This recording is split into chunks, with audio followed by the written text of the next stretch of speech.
Hello everybody, welcome to the first installment of the Stage 0 for the Volvo 850 turbo engines mostly, since I have a turbo engine and that's what I've been mostly working on, but I will be covering also naturally aspirated engines, and many of the guides or things we're going to talk about apply also to any engine, naturally aspirated or not.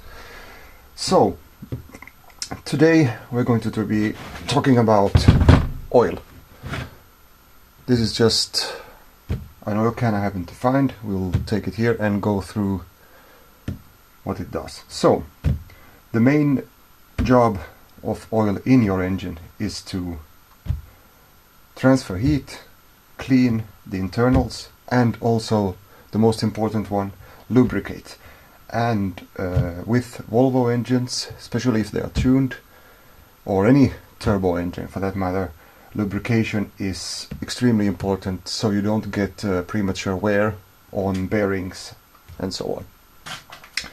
Now, when getting an oil, the most important thing is, in my book, to get a fully synthetic oil. For me, mineral oil or semi-synthetic, synthetic blend, any of these things, they are a big no-no. There are, of course, places where they can be used and should be used, and some even say that you should use a mineral oil when breaking in an engine, while others say you should use the same oil that you're always going to use when you're breaking an engine. But that's a bit off topic for now. So, the numbers when you get an oil. First of all, you have all these classifications here. Personally, I don't bother too much with the classifications. What I'm looking for is fully synthetic, and then I'm looking for the numbers. The first number, 5W here, this is actually the number how well the oil will flow when it's cold. Here in Finland we have winter with snow, minus 30°C sometimes, and that's why here in the winter time especially it's important to have a low number at the beginning. And then the second number, this describes how well the oil will flow when it's hot. And this is a trade-off. You can't have both. You can't have a low number like 0 and a high number like 60, because that would be an oil that would be liquid when it's very cold and also liquid when it's very hot. So usually you can find an oil that's 1040, very good winter oil. 540, this is what I use in the winter. I don't use this particular oil in my car at the moment, but I have used this in the past, this brand. And for summer I like to go to say a 50 weight oil, because in the summertime you will have 30 plus. The tarmac, the road will be hot, you will be driving along at higher speeds, and this means that there will be a lot more heat in the oil, and the oil must stay fluid. If the oil doesn't stay fluid, it's harder for the engine or the oil pump to pump around, and this means that it will be less lubrication. Then again, you don't want it to be really thin or liquidy. Sometimes when if you have real bad piston rings, the seal against the cylinder sleeve, then you might get some gasoline or other contaminants into the oil, and if you mix oil with gasoline it will become very, very fluid. And this is also not good, because the gasoline will actually act as detergent or cleaner and clean the different bearings. So that's one thing perhaps to check when you're checking your oil, that it still stays on the dipstick and drops off, and it does not immediately run off. And if of course the oil in your car where you're checking smells like gasoline, then you should probably change it fairly quickly. There are of course a number of situations when you can get gasoline and other contaminants into your oil, but we'll cover that in another video. So my recommendations. You are free to use them or not. You are free to comment or say otherwise if you don't agree. That's fine by me. Is that for winter I would use a 540. Personally, I would not go to a 040 oil in the winter, because I have used that and I had bad experience with my hydraulic lifters in especially the winter time, that they had made some ticking noises when they were cold. And this was, as far as I can tell, due to that when I drove into my home and the engine was hot, the oil was very fluid and it drained out of the hydraulic lifters, and then they were basically dry when I started the engine. So it was a few seconds of quite a lot of ticking. But when switching to a 540 oil, this was just a bit thicker, and this then allowed the lifters to remain fully drenched in oil, and they didn't make this ticking sound when I started the engine, so that was good. But this was before I completely rebuilt my engine, and I had 240,000 kilometers on the engine at that time. So basically 540, use this all year around. For a stock car, for a tuned car, I would say it's quite okay.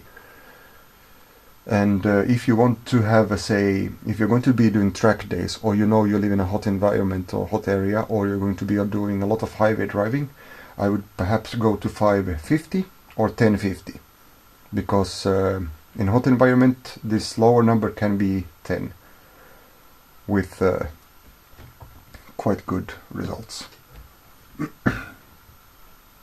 Now, if we look at the instruction manual, what Volvo says you're supposed to be using, bear in mind this is 21 years old now, this manual, and also the 850 from 96 is 20 years old now.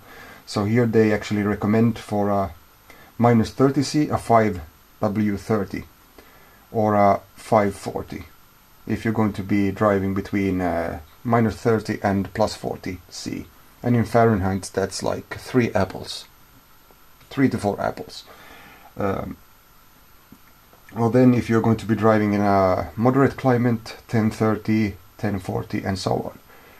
And 21 years ago when this manual was printed, I'm not sure if there was a thing like oil that was actually 550, but this is what I use in the summer and also almost all year round.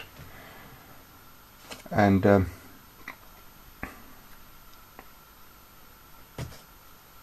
okay, I divided by 0, never mind, let's continue and move on.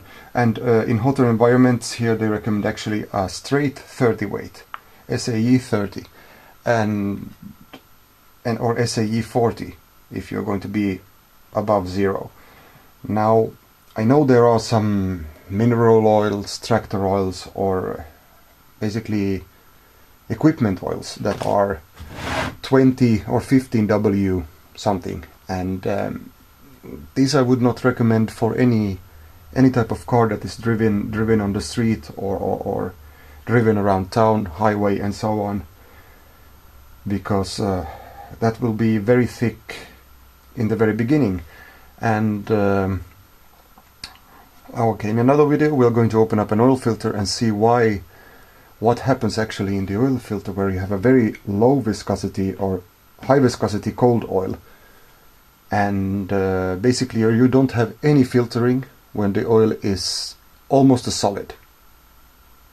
So that's why I would never recommend anything above 10W at the beginning for winter driving. Summer driving, that's another story. But okay, let's recap here and basically decide that 540, 550 is good, and the most important thing, fully synthetic. So let's go into what oil more or less is. Now, oil is basically the same thing as spaghetti. Oil is comprised of carbohydrate chains. Basically the same stuff you make crude oil, or you make gasoline. So basically from crude oil you can make gasoline and also oil. And here we have a good representation of a fully synthetic. The fully synthetic is different to mineral oils, or if we look at the marketing terms that are there, they are part synthetic, synthetic blend, synthetic something. If you see the word synthetic and then there is some other strange crazy word there, you should basically stay away from it. Only if it says full synthetic, fully synthetic, really no marketing bullshit, just fully synthetic, then that's the only thing in my world that is acceptable. Because here, in the fully synthetic oil, the carbon chains are longer. Here is a very long strand of spaghetti to show this. And here is then what I would consider to be mineral oil. The mineral oil, this is basically crude oil refined. And they just pump it out of the ground and they do some chemical engineering to it and they get these strands and they are shorter. And what happens to oil all the time is that these strands, they actually break and they become shorter. And this means that basically a fully synthetic oil, since the starting point is better, it will break at some point, but it will still be quite long. And over time, the mineral oil will of course break in a similar manner. But the basic theory or the good thing about fully synthetic is that if you break the carbon chain exactly in the middle, you basically have the equivalent lubrication as a mineral oil. So this means that you have fully synthetic oil is one step ahead. You have that a bit more extra protection for your engine when using a fully synthetic oil. So mineral oils, in my book, a big no-no. Or a synthetic blend, that's another interesting topic, because synthetic blend or part synthetic, these are of course, they contain both. They contain these really nice long spaghettis. Let's take a longer one. Really nice long spaghettis, and then they mix in some mineral oil, and this is then a synthetic blend. This means basically you have a mix of the both, as the word says. But the really interesting thing here, if you have a part synthetic, is that they can basically take a few percent only of fully synthetic and mix that with the mineral oil, and this will then give you the part synthetic, because there is no, I have never as of yet found on any oil can that is part synthetic how much of the fully synthetic it actually contains. If you have an application that requires a fully synthetic oil, what I would then recommend to do, read about on the internet, this trick that actually you buy your own full synthetic and then you buy your own mineral oil and mix them 50-50, because then you know you will have a 50% fully synthetic and 50% mineral oil blend. But if you buy something that says part, well, you don't know how many parts. It might be 5%, it might be 90%, it might be 7%. Nobody knows. And so, but besides also the thing that the carbohydrate chains are longer in a fully synthetic, the other, and that they break, they become basically equivalent mineral oil. The other good thing is that when they are longer, they will tend to stick to each other with the oils and pull each other along, and this will create a very long oil film, or basically a longer spaghetti. You will get a longer spaghetti because when you take spaghetti here and it sticks to its closest friend, you will get a long strand of spaghetti. And if you have ever eaten non-chopped spaghetti with a spoon and you turn it around, you will notice that you will get a very big ball, and basically you have to cut it at some point. But if you have these pre-cut spaghettis here, you will they are less likely to have the contact area to stick to each other and take with them different drag along the oil and create an oil film, a protective oil film between the bearing surfaces and, say, the connecting rods. So long spaghetti is better. I think we can safely conclude this now. Now, Oil amounts, if we're going to move on to that in the 850, is another good interesting topic. We have in the turbo models, you have an oil cooler that is 0.9 liters in capacity. So 1 liter, here this is a 4-liter jug here, so 1/4 of this will be going straightly into the oil cooler, and usually when you change your oil, this is not drained, because usually you can do the oil change, say, fairly quickly, and you don't, the car is somehow, if it's level, it will not drain, so you will always have 1 liter of oil remaining in the system, unless you take a really long time and really try to get all the oil out. You will always have 0.9 liters in the oil cooler left. But the oil usually, I change my oil frequently. We'll get back to that why. And so I don't really bother about the 0.9 liters that is left in the cooler, because I will fill up with 4.7 to 4.9 liters, basically a 5-liter jug, pour that in. This is the oil amount I change. If you look into the manual about the different capacities here, about how much oil you are going to be changing, it says that this oil capacity is 5.3 liters. And then it says turbo engines plus 0.9 liter if the oil core is drained. So basically we are ending up with about 6 liters of oil. And now I'm saying that I'm changing 4.7. And the reason behind this is that on your dipstick you have the maximum and you have the minimum here. And here it says that we have approximately 1 liter between the maximum and the minimum. But what I have found on my 850 R96, that I have actually more closer to 1.5 liters on my dipstick. So when I fill 4.7, 4.9 liters and start the engine for a few seconds to get the oil pressures up, and then leave it be a while, then the oil level will be sitting right in the middle of minimum and maximum. Now the reason I don't fill to the maximum amount is that I once was told by a friend that the Volvo 5 cylinders like to between maximum and right in between. This upper half is the amount of oil that the Volvo engine likes to basically consume. There will be a lot of oil in the engine, so of course it will be more inclined to create a little bit more pressure in every places, or pressure where it's not needed, and then it will basically discard or burn off this extra oil. So I never fill up to maximum. I fill up to right in between, and this I have found on my car to be 4.7, 4.9 liters thereabouts. And then then you know that you can still put an extra 0.7 liters, about 3 apples, or if you live in the US, about 3 apples or 2 bananas, and this is the amount you can still add to your engine if you want it to be on max.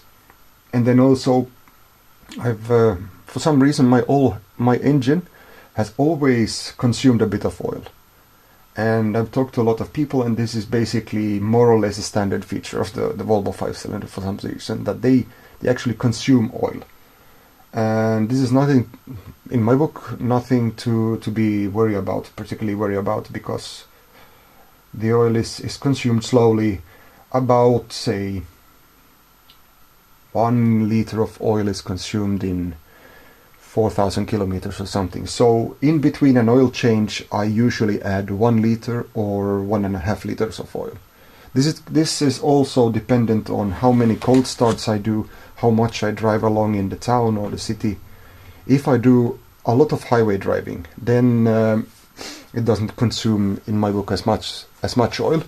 But I have had an incident also where I had driven extremely hard and fast for a very short period of time, and I lost a lot of oil.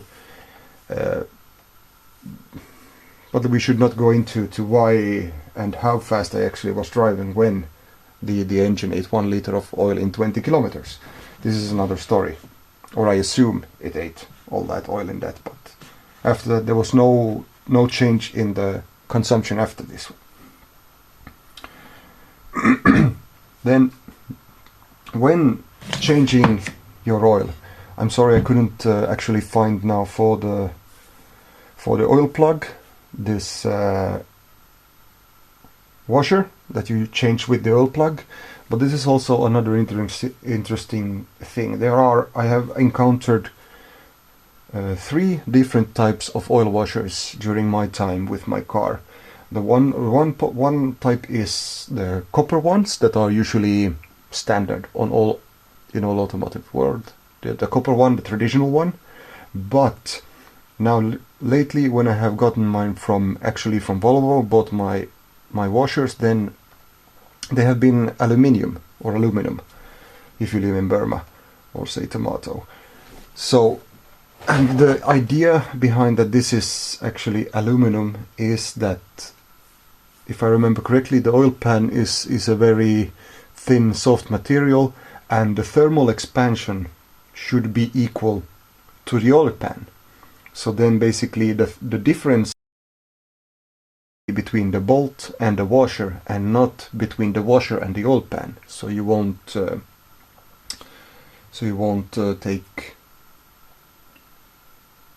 cause wear on the oil pan or the sealing area between the oil pan and the washer. Going back to different oil brands, this is a Shell oil. I usually like to stick to the bigger brand names, but really I have tried Castrol, drove a lot with Castrol, that is Volvo's partner. So they're partnering with Volvo, and Volvo recommends Castrol. I have driven a lot with that.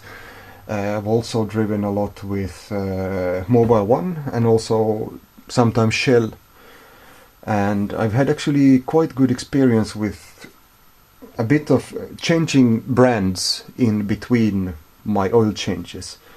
Before I opened up and did a complete engine rebuild, what I did was that the 3 oil changes before that, I think I used a Mobile One, then I used a Castrol, and then I used Shell Valvoline or something, but there was 3 different brands involved, and all oils include cleaning agents.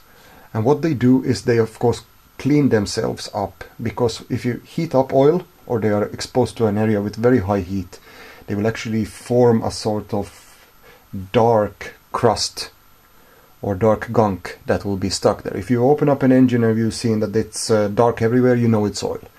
And if you can still see some of the metal parts, you know that it's fairly clean. And in some bad cases, you can actually have a few millimeter layer of this gunky layer. But what I found when I opened my engine is that it was very clean inside.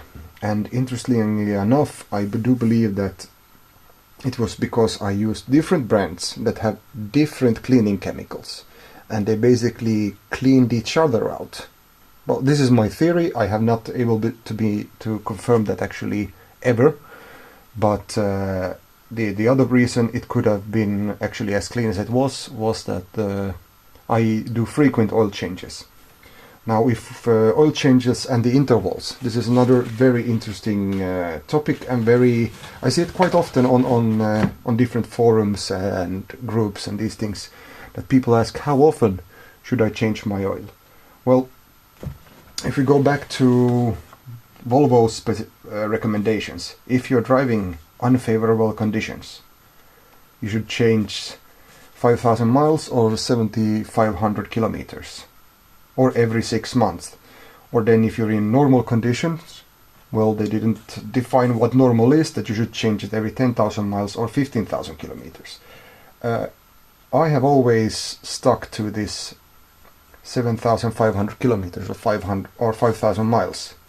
And not 6 months, but when I reach 7,500 kilometers, or before I know I'm going on a long trip or a track day or something, I change my oil. And this, because I consider this to be one of the cheapest insurances for your engine you can have, is to change it every 7,500 kilometers. Another interesting thing is that over in Sweden, this 7500 is quite known, quite common. Many use this as a good rule for changing your oil. Here in Finland, more I hear the answers to the oil changing tend to be more to the once a year or 12,000, 15,000 kilometers. Here I have heard in Finland that the Volvo 5-cylinder, they have the typical failure for the rod bearings, connecting rod bearings, is that at 200,000 kilometers the connecting rod bearings spin around. And I have not really heard the same wisdom from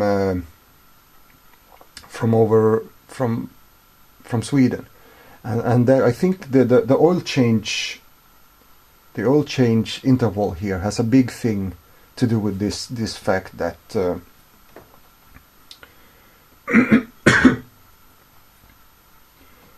that the rod bearings last actually longer over there.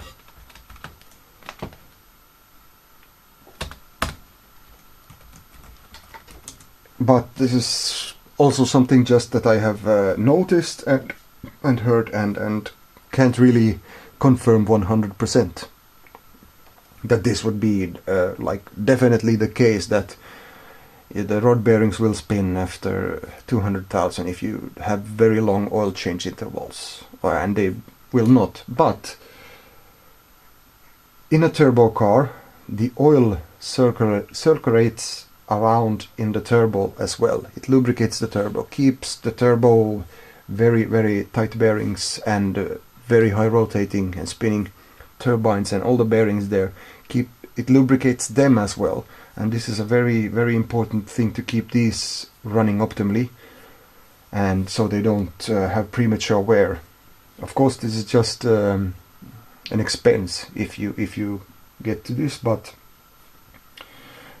if anybody asks me, I say 7,500 kilometers fully synthetic. As long as you go fully synthetic, that's really the most important things. If you drive, of these 7,500 kilometers, if you drive a lot of just gliding along the highway, then perhaps you could, in my book, extend it a bit. If you drive a lot of city driving, perhaps shorten it. But I drive more or less 50-50, so 7,500 has worked good for me. And using good quality oils has also worked good for me. So that's what I recommend. And when you change your oil, always change the oil filter. This should be a no-brainer. But I know that there are some who don't change the oil filters every time they do an oil change, and that the filter lasts 2 or 3 changes. But I would still highly recommend.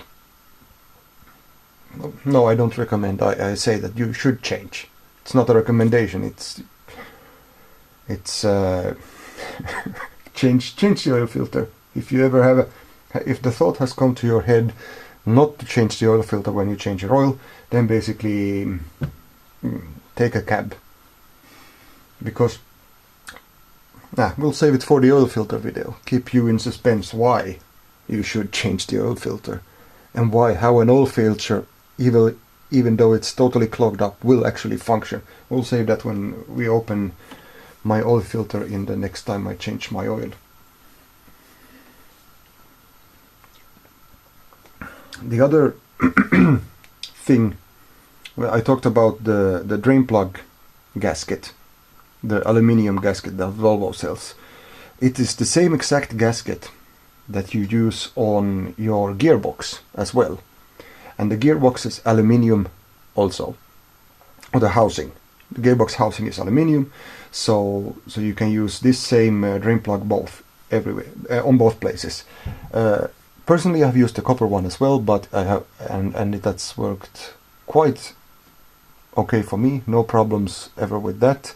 Of these, you have 2 types of the copper ones. You have the ones that are solid, and then you have the other ones that is actually hollow. It's like a torus shape with air inside.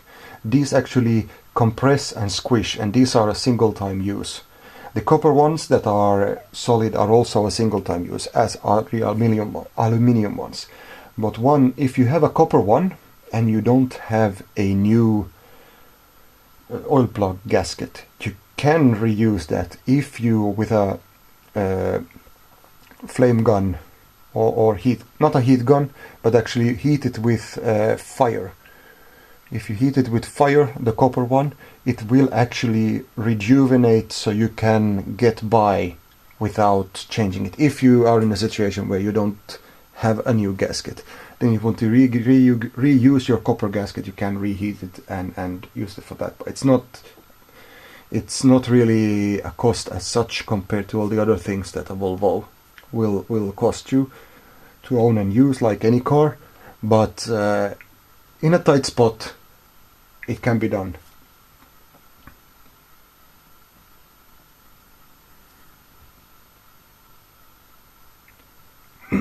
So, I think I have been babbling along quite enough for now. Hopefully I haven't bored you too much. First, as I said, this is the first part of my Stage 2 series. In the coming videos, depending on the feedback on this, we will continue with